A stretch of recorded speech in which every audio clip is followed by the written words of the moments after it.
Good morning, good afternoon, or good evening. Welcome back to build number 2 in the 3-part builds guide thing. So, in this build, we will be running Zeal with Greatsword. This is pretty much the meta battle common one that everyone is kind of running. I'm not sure if it is the exact meta battle thing. I might look that up later. Yeah, this is very damage orientated. Got big burst potential. It has a little bit of survivability through Shield of Wrath and Ray of Judgment, and just inherently it has a bit of survivability through Sovereign Light, just with that heals and stuff. So let's get into the gear. I use all dragons gear. I might switch this out for, in fact I'll do that right now just so you guys can see it. Marauder, and I'll probably put Marauder here as well, just to get a little extra. This will probably cap out at about 90%. So all dragons. This time we use the Dragon Hunter rune for a bit more ferocity, for a bit more damage on the burst. All dragons weapons, we use Rage again, as I say. Quickness is very important in WvW. We have cleansing on the focus, because cleansing again, always very good. You'll get a little bit of one cleanse through the Ray of Judgment as well. The Greatsword, again, using Hydromancy, not for sustain this time. This is just purely for the little bit of damage that it does, and because it chills the foe when you switch to the Greatsword, it means you can land your Whirling Wrath a little bit better, because it slows their movement speed dramatically when they are chilled. So we like the Hydromancy sigil. On the Greatsword, still again we're using Celerity, because quickness is awesome, and like the hammer, you have multiple chances to interrupt and CC them with the forge skills.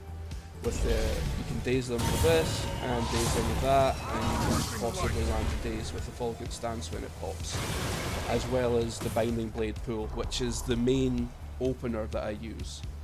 So that's why we use Celerity, so we don't have to pop our F1 for the Whirling Wrath burst, but we'll show you that combo in a second. Yeah, as you saw, I just switched these to Marauder, and the rest are dragons, and we go for the Relic of the Mistburn. Chances of getting to 20 stacks in might are relatively slim with this, but we can. It might help to get us to that 100% critical chance, but more might means more damage, so that's why we go with Mistburn. We won't go over the Radiance again, because I'll just hover over the skills. We went over that in the first video. This will remain the same in all 3 builds, so we'll move on to the Zeal. The Zeal trait line will basically just supercharge your symbols with damage. So when you attack someone and you drop them below 75% of their health, it will drop a symbol, and that symbol will give you resolution, which helps with the might uptime, and it will make them get vulnerability on them, which is 2 stacks, which is an extra 2% damage, also very good. Increased strike damage to burning foes is only 5%. Again, you only really get it because of the initial burst with the Judge's Intervention, and when you press F1 near them. In fact, I don't think you actually get burning on F1 with this anymore. Yeah, you won't build up passive stacks, so you could run this. I like it for the initial burst, or you can run this one where you get Fury and Resolution when Aegis ends. So when you burst in and they hit you, you will get your Aegis removed. Excuse me, and that means you will instantly get Fury, but it's up to you. Obviously this This is what gives the vulnerability on your symbols, and it will give you increased damage.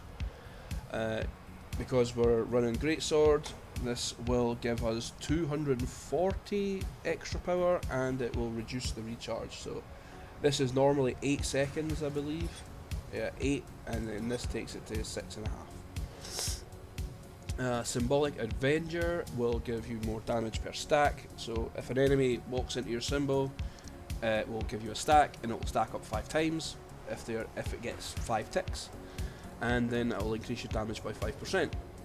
This skill got a very big buff, so now when you press your F1, it will drop a version of the sword symbol.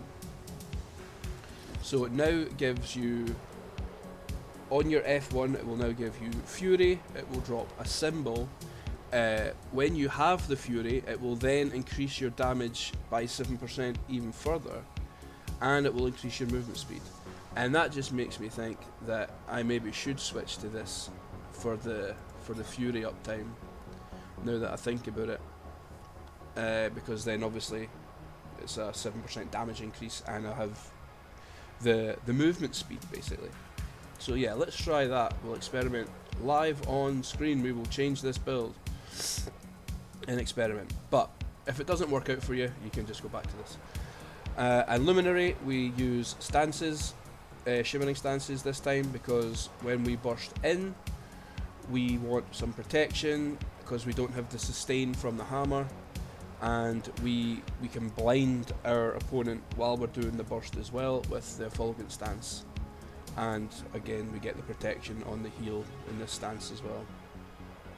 We still get the Luminary's Blessing. It just doesn't last as long, and it doesn't do the it doesn't trigger on exit, so you only get it while going in. This will just give your radiant weapons more damage. You can still run the light aura if you decide you wanted to need more cleansing. That's totally fine. You can still get light aura by doing the symbol, and if you do that, you can still get light aura from the Effulgent stance. You don't get it through your heal anymore because that's a virtues trait.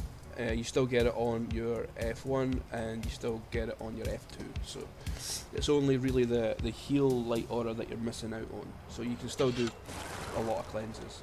I just use this for pure damage basically.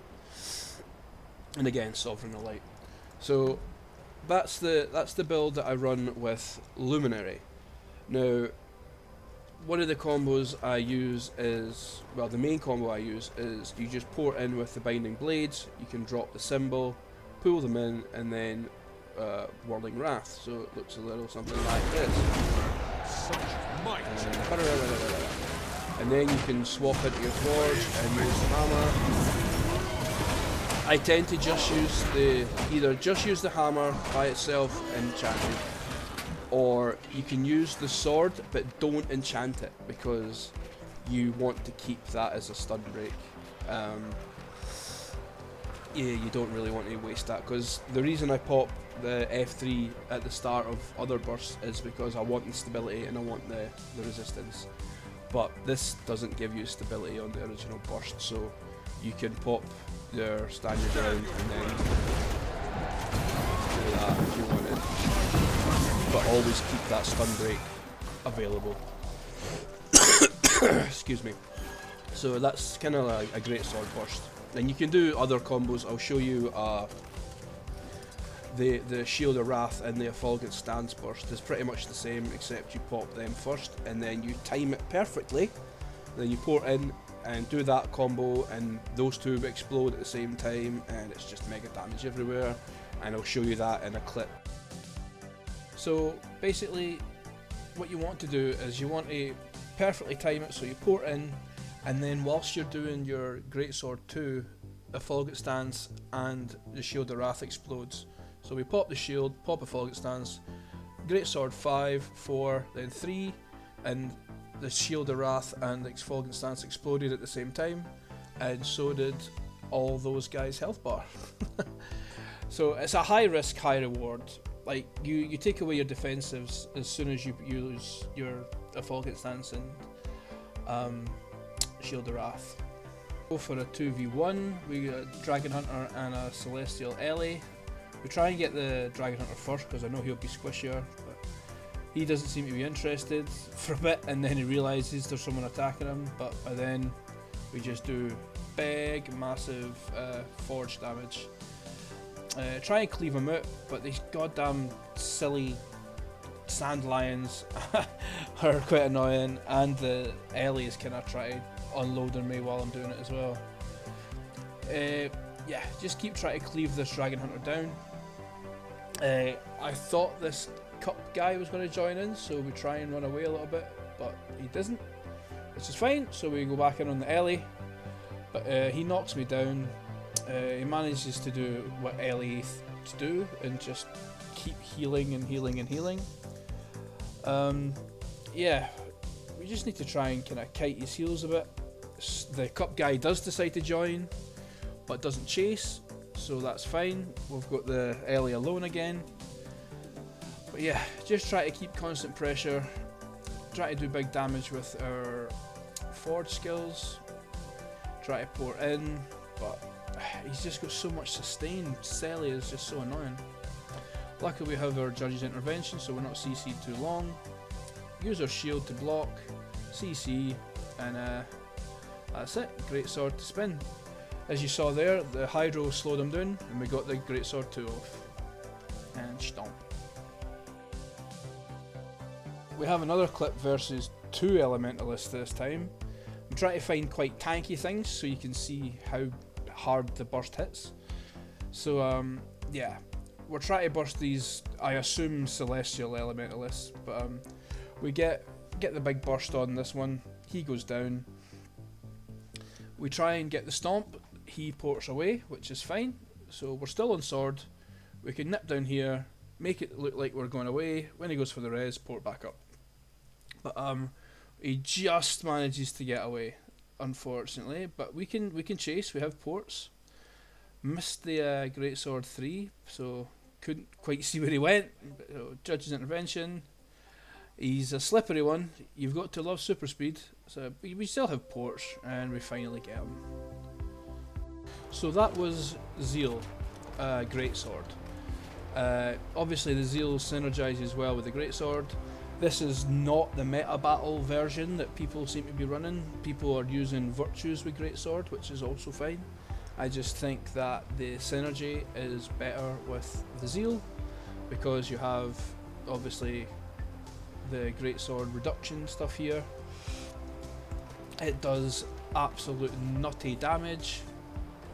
For some reason they are running the Wayfinder relic in the meta battle version, I guess so you can get a little bit of super speed and extra movement speed, but as we discovered earlier, we get an extra 33% movement speed enemy while we have Fury, so we gain Fury from the Sword 2, we gain it from the F1, and we gain it from the hammer skill, so we do have quite a lot of Fury, quite a big Fury uptime.